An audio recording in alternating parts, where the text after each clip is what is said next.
ஆமாம். இப்போது சில வீடுகளில் வந்து தொடர்ச்சியாக வந்து அவங்க ஃபேமிலியில் இருக்கவங்களுக்கு வந்து இப்போது எக்ஸாம்பிளுக்கு எடுத்துக்கிட்டோன்னா இப்போ ஒரு அம்மாவுக்கு வந்து கேன்சர் வருதுன்னா அவங்க பையனுக்கு வரும், அவங்க அப்பாவுக்கு வரும், அப்படியே தொடர்ச்சியாக வரும். அந்த வீட்டில் இருக்கவங்க வந்து அந்த வீடை விற்கிறாங்க அப்படின்னா அந்த வீட்டை வாங்கலாமா? அது வாங்குறவங்களுக்கு அந்த மாதிரி பாதிப்பு கண்டிப்பாக ஏற்படுமா? பாதிக்கும், கண்டிப்பாக பாதிக்குங்க, நிச்சயமாக பாதிக்கும். இந்த கேன்சர் வருதுனாவே இப்போ எப்படி நான் வாயு சொன்னனோ அது மாதிரி நிருதி பிரச்சனை இருந்தாலும் அந்த அந்த கேன்சருக்கு வாய்ப்பு உண்டுக்குமா. அதே மாதிரி தென்கிழக்கு அதாவது அக்னி இங்கே வந்துட்டு பிரச்சனை வந்தாலும் உங்களுக்கு இந்த கேன்சருக்கு வந்து வருமா. பொதுவாக நம்ம என்ன பண்ணிடுவாங்கனாக்கா இந்த அக்னி பாகத்தில் செப்டிக் டேங்க் போட்டுருவாங்கம்மா. போட்டாச்சுன்னா கண்டிப்பாக அந்த வீட்டில் இருக்கிறவங்களுக்கு பெண்மணிக்கு மேக்ஸிமம் அது பாதிக்கும். கேன்சரு அப்புறம் நான் ஏற்கனவே சொல்லியிருப்பேன் இந்த யூட்ரஸ் ப்ராப்ளம் இதெல்லாம் வந்துட்டு வரும் அங்கே.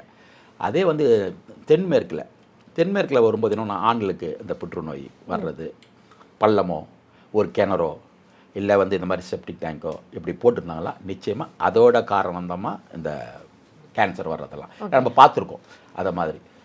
ஸோ அது வீடை பார்க்கும்போதே தெரியுமா. அந்த மாதிரி இருந்துச்சுன்னா நம்ம அவாய்ட் பண்ணுறது தான் நல்லது.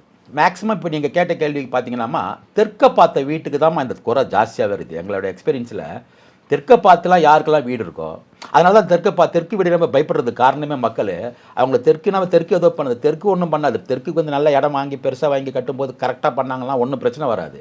ஆனால் அவங்களுக்கு சின்ன சின்னதாக வீடு கட்டும்போது அவங்களுக்கு வாயு மூலையில் தான் செப்டிக் டேங்க் போடணும். அவங்களால போட முடியாது, பின்னாடி போயிடும் இல்லையா. ஒன்று அக்னியில் போட்டுருவாங்க இல்லைனாக்கா நிறுதியில் போட்டுடுறாங்க.